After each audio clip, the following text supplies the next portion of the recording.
Dopamine. Everyone calls dopamine the pleasure chemical, the happiness molecule. You get a hit of dopamine and feel amazing, right? Nope. Here's the truth. Dopamine isn't about pleasure. It's about wanting. It's not the chemical of reward. It's the chemical of pursuit. Your brain releases dopamine when you anticipate something good, not when you actually get it. That's the key. It drives you to chase, to seek, to hunt for the next thing. It's motivation in chemical form. Think about scrolling through your phone. Every time you pull down to refresh, dopamine spikes. Not because you found something great, but because you might. That anticipation, that maybe, that's dopamine working. And that's why you can't stop mid-scroll. You keep hunting for the next post, the next like, the next hit. But when you find it, the satisfaction lasts seconds. Then the dopamine fades and you're back to wanting again. It's the reason slot machines are so addictive, the reason you check your notifications obsessively, the reason people chase highs that never quite deliver. Dopamine is essential. It gets you out of bed, keeps you motivated, helps you focus on goals. But when it gets hijacked by social media, gambling, or drugs, it becomes a trap. Your brain mistakes the hunt for the goal. Dopamine doesn't make you happy, it makes you hungry. Cortisol. Everyone knows cortisol as the stress hormone. It's the villain in every wellness article. Lower your cortisol. Cortisol is killing you. Stress will destroy your body. Sounds terrifying, right? Here's the truth. Cortisol isn't bad. It's essential. It's your body's emergency response system. When you face a threat, physical or psychological, your body releases cortisol to help you survive. It mobilizes energy stores so your muscles have fuel. It sharpens your focus. It prepares you to fight or run. In short bursts, cortisol saves your life. The problem isn't cortisol, it's chronic stress. When cortisol stays elevated for weeks, months, years, that's when damage happens. Weight gain, especially around your midsection, weakened immune system, memory problems, anxiety that won't quit. Your body gets stuck in survival mode even when there's no actual danger,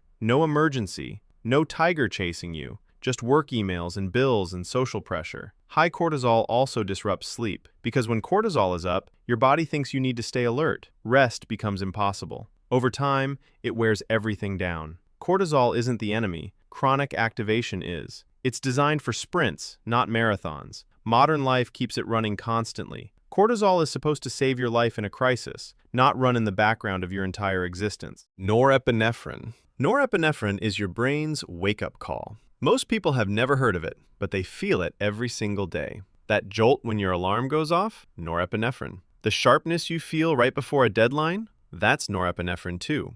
It's both a hormone and a neurotransmitter, and its job is simple: make you alert fast. When something demands your attention, your brain releases norepinephrine. It increases focus, sharpens reaction time, and makes everything feel more urgent. It's the chemical that says, pay attention, this matters. Your heart rate rises, blood flow increases to your muscles and brain, your pupils dilate so you can see better. You become faster, sharper, more reactive. It's what kicks in during a near-miss car accident, or right before you give a big presentation. Your body and brain snap into high-performance mode. But here's the problem. Chronic stress keeps norepinephrine flowing constantly. Your brain stays in high alert, even when there's no real threat, no emergency, no reason to be on edge. But the chemical doesn't care. It just keeps you wired. That's exhausting. Over time, too much norepinephrine leads to anxiety, insomnia, and burnout. It's your brain's alarm system. And just like any alarm, if it never stops ringing,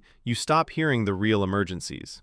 Epinephrine. Everyone knows adrenaline. It's the rush you get when danger hits. The chemical that makes people lift cars off trapped victims or outrun threats they'd never normally escape. Pure survival mode in liquid form. Epinephrine is the medical name for adrenaline. Same chemical, different name. It's released by your adrenal glands the moment your brain detects a threat, and it floods your system in seconds. Blood diverts to your muscles. Your heart pounds faster. Digestion shuts down completely because your body doesn't care about lunch when you're about to die. Your pupils dilate so you can see better. Airways open wider so you can breathe deeper. Your body transforms into either a weapon or an escape vehicle, whichever one keeps you alive. Time seems to slow down, or at least it feels that way. Pain gets muted. Strength spikes. Fear gets overridden by raw instinct. That's why people perform impossible feats in emergencies. Epinephrine unlocks everything your body's been holding back. But once the threat passes, the crash hits hard. Shaking hands, racing heart, total exhaustion.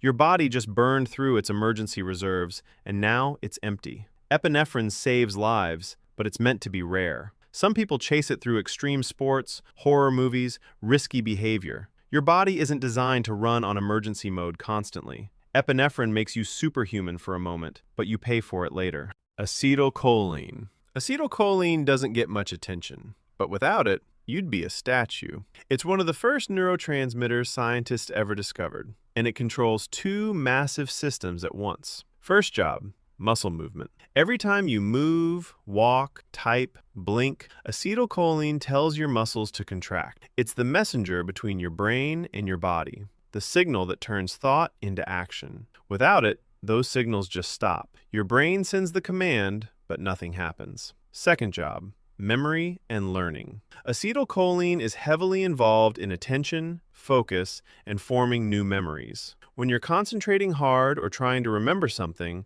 acetylcholine is working overtime. When levels are healthy, you get smooth movement and sharp thinking. Everything flows. When they drop, muscle weakness, brain fog, memory problems, trouble focusing. This is what deteriorates in Alzheimer's disease. The neurons that produce acetylcholine start dying off, and memory collapses with them. It's also why certain poisons, like nerve agents, are so deadly. They block acetylcholine receptors. Your muscles stop responding. You can't breathe. Paralysis sets in fast. You never think about acetylcholine, but it's running in the background of every conscious action you take. It's the chemical that connects thought to movement and memory to meaning. Glutamate. Glutamate is your brain's gas pedal. It's the most abundant neurotransmitter in your entire nervous system. Every thought you have, every memory you form, every skill you learn, glutamate is involved. It's what scientists call an excitatory neurotransmitter. That means it makes neurons fire. It gets them talking to each other, fast and loud. When you're learning something new, glutamate strengthens the connections between brain cells. That's how memories stick, how patterns form, how you get better at things with practice. At normal levels, glutamate keeps your brain sharp, quick reactions, clear thinking, effective learning. But too much glutamate becomes toxic, literally. When neurons get overexcited, they start to break down. They fire so hard and so fast that they damage themselves. Sometimes they die. This is what happens during a stroke. Blood flow gets cut off, glutamate floods the area, and brain cells start dying from overexcitation. It's like revving an engine until it explodes. Glutamate is also linked to anxiety when it's out of balance, migraines, even seizures in extreme cases. Your brain needs glutamate to function. Without it, everything slows to a crawl. It's the chemical that makes your brain go, but only if it knows when to stop. GABA. If glutamate is the gas pedal, GABA is the brake.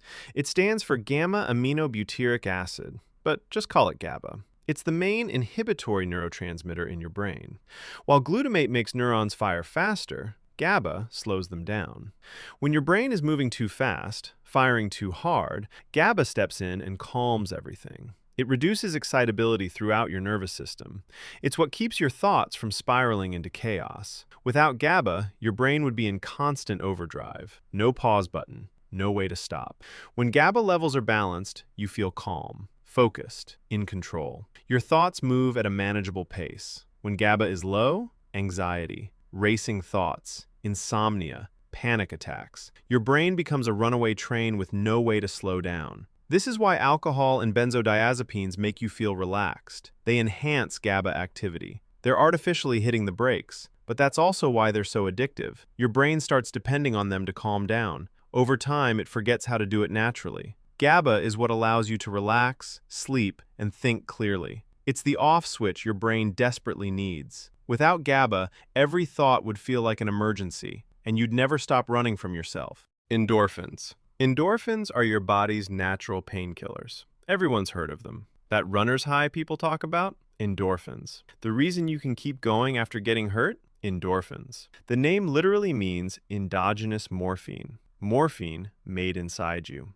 Your body releases them during pain, stress, exercise, even laughter. They bind to the same receptors in your brain as opioid drugs like morphine and heroin. They block pain signals and create a sense of euphoria. When endorphins kick in, pain fades, mood lifts, stress melts away. It's why intense exercise can feel euphoric afterward, even though you just pushed your body to the edge. It's why people laugh through stressful situations, why certain injuries don't hurt immediately. Your body floods you with endorphins to keep you functional, to keep you moving when stopping could mean death. It's survival chemistry disguised as a reward, but the high doesn't last. Endorphins break down quickly. The relief is temporary. Some people chase that feeling through extreme exercise, spicy food, risky behavior, anything that triggers the release. But here's the thing. Endorphins aren't about feeling good. They're about not feeling bad. Endorphins don't fix the problem. They just make it hurt less while you deal with it. Oxytocin. Oxytocin gets called the love hormone, the bonding chemical. It's released during hugs, sex, childbirth, intimate moments. Sounds warm and fuzzy, right? Here's what it actually does. Oxytocin creates attachment and trust, deep, powerful bonds between people. It's what connects mothers to newborns, partners to each other, friends to their inner circle. Your brain releases it during physical touch, eye contact, emotional intimacy. Even petting a dog triggers it. When oxytocin spikes, stress drops, empathy rises, trust deepens. You feel safe with whoever you're near, connected, close. But here's the darker side nobody talks about. Oxytocin doesn't just make you love your people more, it makes you distrust outsiders more. It strengthens in-group and out-group bias, us versus them. It bonds you to your tribe while making everyone else feel like a threat, and it doesn't choose who deserves that bond. Manipulators exploit this. Love bombing triggers massive oxytocin release. You feel intensely connected to someone who's using you.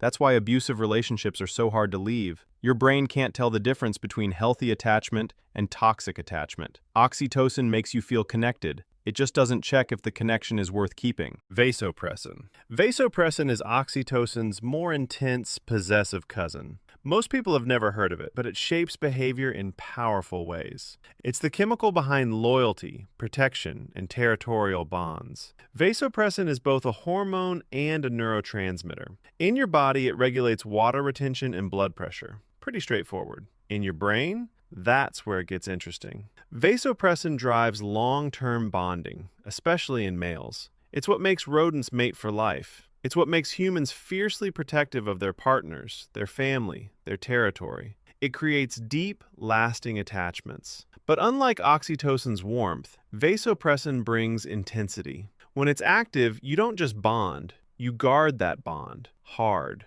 It's linked to jealousy, possessiveness, mate-guarding behavior, the kind of devotion that can tip into aggression if someone threatens what's yours. Vasopressin also plays a role in social memory, recognizing faces, remembering who belongs in your circle and who doesn't. When it's balanced, you get loyalty and commitment. When it's dysregulated, aggression, anxiety, social dysfunction. Some people bond lightly, others bond like their life depends on it. That's vasopressin. It's the chemical that doesn't just connect you to someone, it makes you defend that connection like everything you have is on the line. Serotonin. Serotonin gets called the happiness chemical, the one that makes you feel good. Low serotonin equals depression, high serotonin equals joy. That's why antidepressants target it, right? Not quite. Here's what's actually happening. Serotonin isn't a happiness maker, it's a mood stabilizer. It doesn't create joy, it regulates emotional balance. It keeps you from swinging too high or crashing too low. Think of it as the chemical that keeps your emotions from spiraling out of control.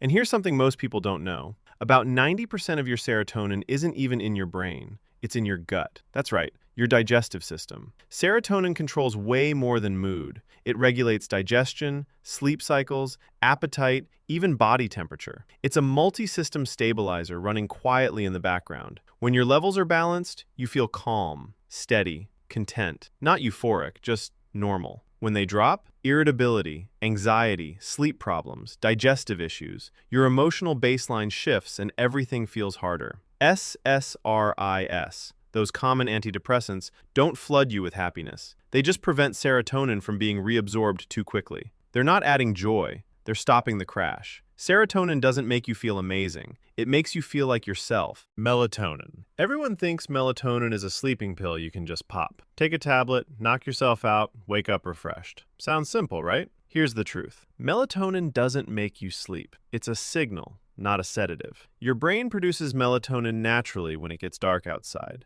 The pineal gland, deep in your brain, releases it based on light exposure. Melatonin is basically your body's way of saying, hey, it's nighttime, start winding down. It doesn't force you unconscious, it just tells your internal clock what time it is. When melatonin rises naturally, your body temperature drops slightly. Drowsiness increases. Your system prepares for sleep, but it's gradual, gentle. This is why blue light from screens keeps you awake. It tricks your brain into thinking it's still daytime, blocking melatonin production entirely. Taking melatonin supplements doesn't knock you out like a sedative, it just reinforces the signal. Maybe consider sleeping soon. Timing matters more than dose. Take it too late, and you're just confusing your system. This is also why jet lag happens. Your melatonin schedule is stuck in the old time zone. Your body's confused about when night actually is. Melatonin won't override caffeine or stress keeping you awake. It's not strong enough for that. It's not a sleep drug,